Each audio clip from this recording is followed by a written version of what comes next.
Hello, Phil here from Wings of Pegasus, and welcome to another analysis video. On the agenda tonight, we have Phil Keaggy, and this is going to be coming from 1980, and we're going to be looking at his performance of Time. So let's get Phil up on screen and see how he gets on.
I'm just going to quickly jump in here, again, one of these videos that I just want to watch it and forget to actually stop it at any point.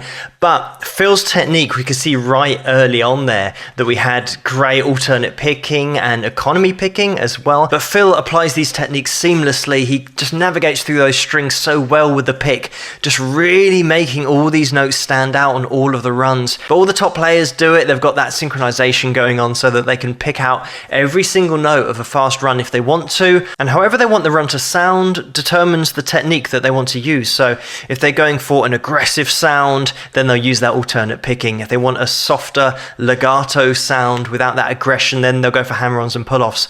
And that's a really good way actually to smooth out your playing altogether, is just use more hammer-ons and pull-offs. It will give you a smoother sound. If you're going for an aggressive sound, work on that alternate picking and that economy picking so that you can really start to get concise notes, and it will help with the synchronization between those two hands as well, because that is absolutely essential. The only way to do that is to really slow everything down. And unfortunately, muscle memory is one of those things that if you do play guitar, you'll know what I'm talking about. You know what you want to do in your head, but your fingers can't do it because the muscle memory hasn't been told how to do it yet. And muscle memory learns at a really slow speed. So that's why slow everything down. Any run that you want to play, whether it's picking or whether it's hammer-ons and pull-offs, slow it down. Another thing about Phil that you've probably noticed is the fact that he's missing half of his middle finger on that right hand, which again was just an accident. It seems to always happen when you're kids.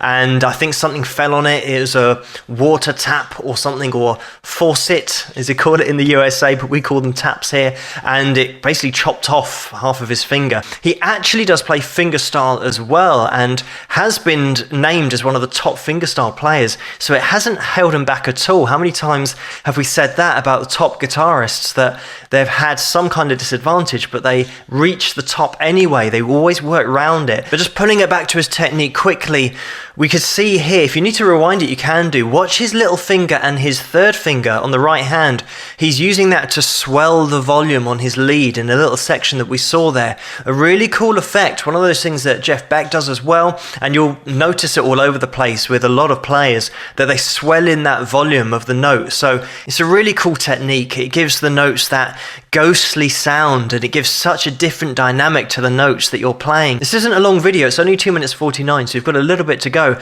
but Phil's also going to start bringing something else in that we're going to watch now, and I'm going to explain about it afterwards, but have a little look at this.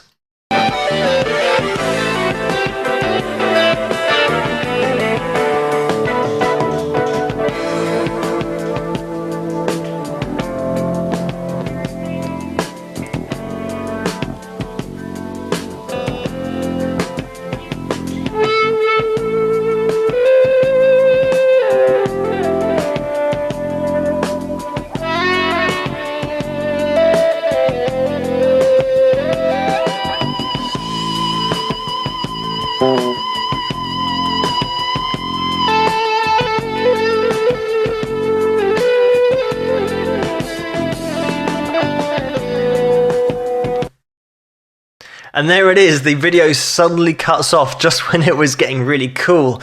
And maybe the full videos, this is just the one that I've been sent, so maybe the full video is out there somewhere that maybe somebody can link to me underneath this video. And we just saw at the end there Phil with his EBow, and the EBow is like a block of metal that has an electric field, so when it contacts the strings it is like a constant pick, if you can imagine it, or like a bow on a violin. So when you play a violin you can keep the note going endlessly, it gives you endless sustain, whereas normally with a guitar you just pick the string, and as soon as you pick it, from then on that sustain is just going to die, it's just going to wither away to nothing.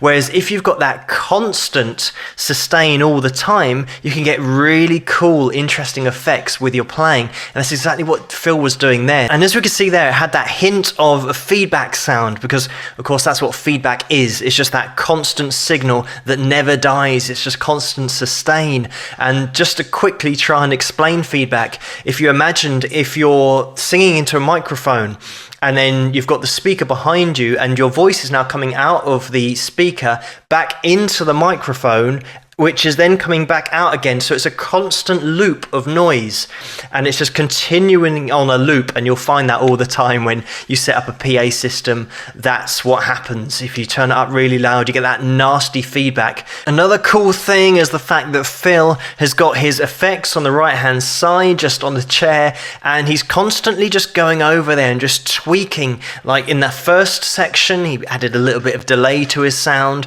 and then in this second section is where he's gone over and got the EBow, and then he starts playing around with that. So he's constantly tweaking things to make it just even more interesting. And a quick word as well here always about Phil's vibrato. The fact that Phil in this video, in this performance, he actually uses different kinds of vibrato. He uses a classical vibrato as well as the classic blues vibrato that we see pretty much all the time, where you change the pitch of the note by bending the string up and down. But this classical side-to-side vibrato, you'll notice Phil doing, where the finger stays on the string and the string is not bent up or down, but the hand just stays in the same place. But you'll see the hand move from side to side, giving it that side-to-side classical vibrato. And finally, you've got circular vibrato, which is one of those that you might not have actually seen because it's really subtle and not a lot of players use it. Steve Vai does use this. So if you've seen Steve Vai playing, he sometimes introduces it for that really subtle vibrato, and it is literally making circles on the fret with your finger on the string. So if you've seen Steve Vai doing that, that's what that is. It's just circular vibrato, really subtle. So Phil Keaggy, what a great example of variation in your playing. And this is only 2 minutes 49. Hopefully the full video is on YouTube somewhere. This is just the one that I got sent. But even in this, we get to see so many different things employed and changed, like effects and style and that vibrato and the EBow as well. So it's a a really cool video just showing what can be achieved in such a short period of time, as well as having great technical ability, of course, hammer-ons, pull-offs like I explained about picking as well at the beginning of the video. So thank you so much for suggesting this video for me to take a look at in the first place, and keep those suggestions coming in the comments below. Let me know what you guys think, and if you like this video, please give it a thumbs up and subscribe, and I'll see you guys at the next one. Rock!